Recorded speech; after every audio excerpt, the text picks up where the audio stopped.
Nesta aula vamos abordar o tema de pós-datismo e gestação prolongada, inclusive associando então com as suas consequências e com a prevenção dessa condição. Primeiramente, nós vamos conceituar o que é pós-datismo e o que é gestação prolongada. São conceitos diferentes.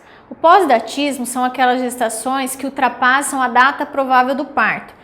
A data provável do parto seria 40 semanas. Então, aquela gestação que passar de 40 semanas é uma gestação pós-data, uma gestação pós-termo, ou seja, pós-datismo.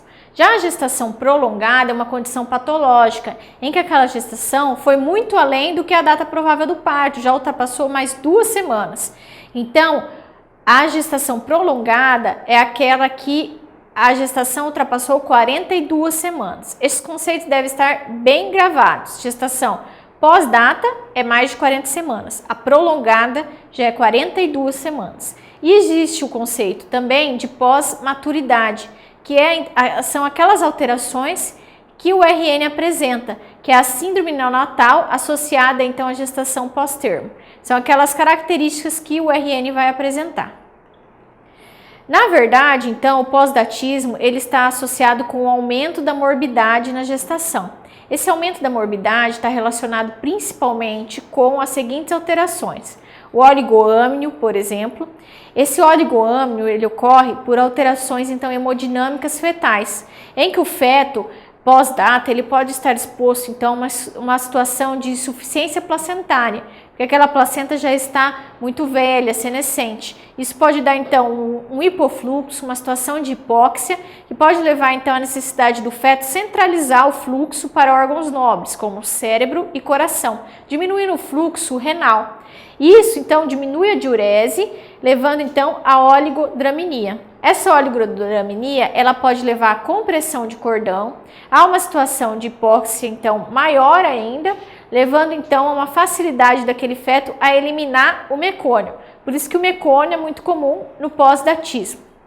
Essa situação de hipoxemia associada com a liberação de mecônio aumenta a chance então de aspiração meconial. E essa aspiração meconial é uma das principais causas do aumento da morbidade e da mortalidade neonatal naquelas gestações que passam de 40 semanas, que são aquelas gestações pós-data. Além disso, como o feto então fica mais tempo no útero, a chance dele crescer mais é maior.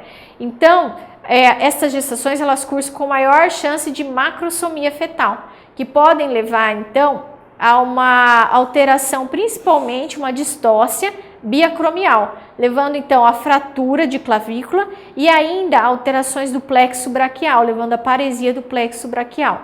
Então, são situações decorrentes de tocotraumatismo pela macrosomia. Então, você tem que gravar que o que aumenta a morbidade no pós-datismo é o oligoâmnio, o mecônio e a macrosomia fetal. Para lembrar então qual é a definição de oligoâmnio, a gente tem esse quadrinho aí abaixo no slide, em que ele então você mede o líquido amniótico, o ILA, o índice de líquido amniótico nos 4 quadrantes e soma, que dando então o índice de líquido amniótico total. Nisso, se ele for menor do que 5, é um oligoâmnio. De 5 a 8, ele está reduzido. De 8 a 18 é normal, de 18 a 24 aumentado e mais que 24 polidrâmio. Então, numa gestação pós-data com oligodrâmio com menos de 5 de ILA, você pode optar então pela interrupção desta gestação. Então, a propedêutica na pós-data, naquelas gestações que chegaram a mais de 40 semanas, é sempre para avaliar se essa gestação não está cursando com sofrimento fetal. E ainda prevenir, então, a aspiração de mecônio e o tocotraumatismo, que são as duas situações que mais aumentam a mortalidade perinatal. Os estudos, então, eles propõem uma interrupção dessa gestação entre 41 e 42 semanas, sempre evitando que ela chegue, então, em uma gestação prolongada, uma gestação que seja com mais de 42 semanas. E como que, então, nós vamos vigiar essa gestação para que a gente faça o diagnóstico do sofrimento fetal antecipadamente e que não tenha condições ruins nessa gestação? Então, passou de 40 semanas, essa gestante ela vai ter que então vir a um serviço que tem a cardiotocografia na semana, pelo menos 2 vezes na semana. Nós falamos assim, a cada 3 dias ela tem que voltar no serviço para fazer cardiotocografia principalmente. Idealmente, esse acompanhamento da gestação depois de 40 semanas seria com cardiotocografia a cada 2, 3 dias, associado ao ILA. Isso então de fazer cardiotocografia e ILA é o perfil biofísico simplificado, porque você lembra que o perfil biofísico fetal, ele vai englobar a cardiotocografia, o ILA e ainda movimentos respiratórios, movimentos corpóreos e o tônus daquele feto. Mas você pode fazer o simplificado, então, que é o cardiotoco e o ILA. Então, o ideal a partir de 40 semanas, pelo menos 2 vezes na semana, ela fazer esse monitoramento. Se a gestante apresentar alteração de cardiotocografia, indicada interrupção, ou ainda se ela apresentar um índice de líquido amniótico menor que 5, ou seja, um oligodrâmio, também indicada interrupção. No caso do oligodrâmio, essa interrupção pode ser feita pela indução do trabalho de parto. Então, o pós-datismo, você vai, então, a partir de 41 semanas, o Ministério da Saúde indica, então, que seja conversado com essa mãe e, a partir da concordância dela, que seja realizado, então, a indução do parto. Se ela chegar a 42 semanas, daí a indicação de cesariana, porque você não vai ficar tentando mais vários dias ali induzir aquele parto, porque já é uma gestação daí patológica, que já é uma gestação prolongada. E como que nós vamos induzir esse parto naquelas gestantes, então, que chegaram a 41 semanas e não entraram em trabalho de parto?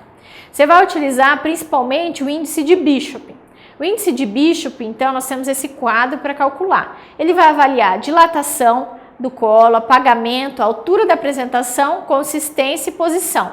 E vai ter, então, essa variação de pontos a depender de como que estão esses critérios. Então, de 0 a 3 pontos. Você vai somar, então, a pontuação que essa gestante teve. Então, se for uma dilatação de 2 centímetros, ela vai ter 1 ponto na dilatação. Um apagamento de 50, vai ganhar 1 ponto.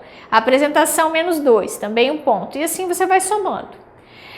Se esse Bishop for menor do que 6, vai ser necessário preparar esse colo. Então, você considera que o colo dela ainda não está favorável para ligar a ocitocina. Você vai ter que preparar esse colo com misoprostol.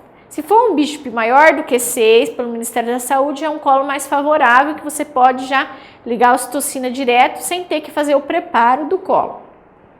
Sabe-se que, na verdade, o índice de Bishop maior do que 9, que vai te dar uma certeza maior que esta indução vai dar certo, né? E algumas literaturas apontam como 5 o índice de Bishop já favorável para ligar a ocitocina. Mas pelo Ministério da Saúde, que é o principal protocolo que nós vamos utilizar, então é o valor de 6. Maior do que 6, você já pode ligar a ocitocina direto. Menor do que 6, vai colocar ainda o misoprostol para preparar esse colo. E como que vai ser esse preparo? Então vai ser colocado o misoprostol, 25 microgramas, de 6 em 6 horas. Na dose máxima, então, de 6 comprimidos. Então, colocou 6 comprimidos e essa gestante não desencadeou o trabalho de parto, modificou o colo, você não vai continuar colocando misoprostol. Você vai optar pela cesariana se ela não melhorou o índice de Bishop. Deve lembrar que, então, você vai colocando misoprostol, né, no máximo de 6 doses, até ou ela vai acabar desencadeando o trabalho de parto, ou ainda ela vai melhorar o colo. Se ela melhorar o colo, ter um colo favorável, você liga a ocitocina. Se ela desencadear o trabalho de parto, você deixa, então, ocorrer o trabalho de parto normalmente e só conduz se necessário. O misoprostol, ele é um análogo da prostaglandina E1. E ele promove, então, alterações no colo cervical, como o esvaecimento, o apagamento, a dilatação, e também atua na contratilidade uterina. É interessante, então, você ter em mente que você não pode ligar a ocitocina antes de 6 horas de você ter colocado o último misoprostol. Então, você colocou o misoprostol, aquele colo melhorou, você não pode imediatamente ligar a ocitocina, você tem que esperar 6 horas, porque senão você pode ter uma hipertonia uterina muito forte, que não dá para prever com o misoprostol a hipertonia uterina, e você não tem como diminuir, porque ele já absorveu, né? A ocitocina você consegue reduzir a dose dela. Então, você colocou o último misoprostol, espera 6 horas, pode ligar a ocitocina se o colo for favorável. Vale lembrar que não pode fazer esse preparo de colo com esse análogo da prostaglandina naquelas gestantes que já tiveram cesariana prévia, porque por risco de rotura uterina, por essa então contração muito forte que ele pode ocorrer, essa hipertonia uterina. Então, naquelas gestantes que já tem uma cesariana prévia e não melhoraram o colo, você pode indicar cesariana ou ainda utilizar métodos mecânicos para dilatação do colo, como por exemplo, colocar uma sonda de Foley que vai sendo inflada no colo uterino até aquele colo, então estimular a liberação de prostaglandina e ocorrer o esvaecimento. Outra situação que você pode fazer é o descolar, né? Você fazer o descolamento digital da membrana amniótica, que também libera prostaglandina. Então, ou você usa quimicamente o misoprostol, ou essas situações em que você faz um preparo de colo de forma mecânica, que é a sonda de Foley e o descolamento digital das membranas. Com relação, então, ao misoprostol, existem algumas contraindicações, que é a cesariana prévia, que é uma contraindicação relativa, e as outras contraindicações seriam hepatopatia grave e coagulopatias. A ocitocina, por sua vez, então você vai iniciar depois que o bicho-P tiver maior do que 6, sempre vai optar por uma dose menor efetiva, então se está tendo uma boa contração, você não fica aumentando a ocitocina, sempre a menor dose que consiga contrações efetivas. E você vai ter que monitorar, então, a frequência cardíaca e as contrações de 30 em 30 minutos, pelo menos. E ela pode ser utilizada em pacientes que tiveram cesarianas prévias, mas de forma cautelosa, desde que você então vigie este trabalho de parto. Aqui nós temos uma tabela então de como que é feita a indução com ocitocina. É colocar então uma ampola de ocitocina, que são 5 unidades, em um soro então de 500 ml, pode ser fisiológico ou glicosado. E você inicia então nessa segunda linha, que é então 2.000 unidades por minuto, que são 12 ml por hora. Você vai aumentando, então, 4.000 unidades por minuto a cada 30 minutos, você vai aumentando o gotejamento, pode seguir essa tabela, até 32.000 unidades por minuto. Aí nós vamos ter, então, aquelas gestantes que não vão responder a essa indução, que, então, vai ser um critério de falha de indução e vai ser necessário, então, a realização de cesariana. Como que, então, para o Ministério da Saúde, são, então, os critérios de falha de indução? Ou você colocou, então, já 6 misoprostol e aquela gestante não melhorou aquele colo, ou uma outra situação, ela já melhorou o colo, você ligou a ocitocina, mas ela não consegue ter contração efetiva, mesmo você deixando na dose máxima lá de 32.000 unidades por minuto, por mais de 2 horas. Faz mais de 2 horas que ela está com 192 ml por hora de ocitocina, e não consegue ter contração efetiva, contração que modifique o colo. Então essas são as duas condições que levam então a uma situação de falha de indução. Para induzir o parto, então nós vamos ter as indicações que é tanto essa gestação com mais de 41 semanas, existem outras indicações que vocês vão ver ao decorrer então destes módulos. Entre elas são alterações maternas, como por exemplo síndrome hipertensiva, imunização RH, ou rotura prematura de membranas com mais de 34 semanas, restrição de crescimento, uma insuficiência placentária, que tem que ser uma indução cautelosa, a morte fetal, coroamnionites e fatores logísticos, se essa gestante mora muito longe, às vezes você já antecipa um pouco o parto, tenta induzir, porque ela não vai conseguir chegar no local se ela entrar em trabalho de parto espontâneo. E deve ser observado as contraindicações do trabalho de parto, que é o sofrimento fetal agudo, em que tem que ser realizada uma cesariana de emergência rápida, uma cicatriz uterina, então, de repetição, uma iteratividade, né? Mais de 2 cesarianas é uma contraindicação à indução, uma situação de urgência, ou ainda se o feto não tiver cefálico, né? Se for um feto pélvico, um feto transverso, você não pode induzir o parto.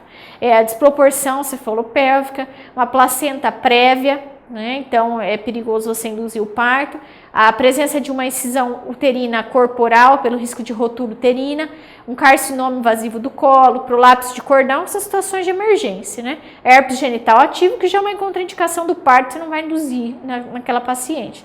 E a obstrução do canal de parto por alguma tumoração. Desta forma, finalizamos então mais uma aula. Espero que tenham notado a importância desse tema e do manejo da gestação pós-data. Até a próxima aula e obrigada!